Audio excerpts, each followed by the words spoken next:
పరిపాలనలో సీఎం చంద్రబాబు దూసుకుపోతున్నారు. మంత్రులు, అధికారులు దస్త్రాలను ఎంత సమయంలో పరిష్కరిస్తున్నారనే అంశాన్ని తెలుసుకుంటున్నారని తెలిపారు. దీని ద్వారా దస్త్రాలు ఎక్కడ పెండింగ్ లో ఉన్నాయనే వివరాలు తెలుసుకోనున్నట్లు చెప్పారు.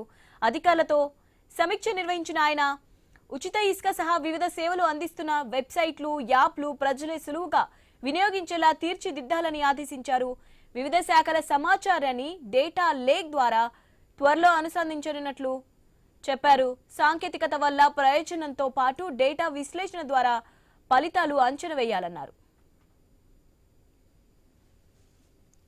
ప్రభుత్వ సంక్షేమ పథకాలు, సేవలు సమర్థంగా ప్రజల్లోకి వెళ్లేలా చూడాలని అధికారులను ఆదేశించారు.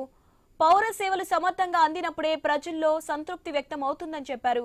ప్రజల నుంచి సేకరించే సమాచారాన్ని డేటా అనలిటిక్స్ తో విశ్లేషించి నిర్ణయాలు తీసుకోవాలని పేర్కొన్నారు. నేరాల నియంత్రణ, విచారణలో సీసీ కెమెరాల వినియోగం ఎంత మేర జరుగుతుందన్న విషయంపై అధికారులను అడిగి తెలుసుకున్నారు. ప్రభుత్వ శాఖలకు సంబంధించిన సమాచారాన్ని ప్రజలు తెలుసుకునేందుకు ఏపీ సెర్చ్ బార్ తీసుకొచ్చినట్లు అధికారులు సీఎంకు తెలిపారు.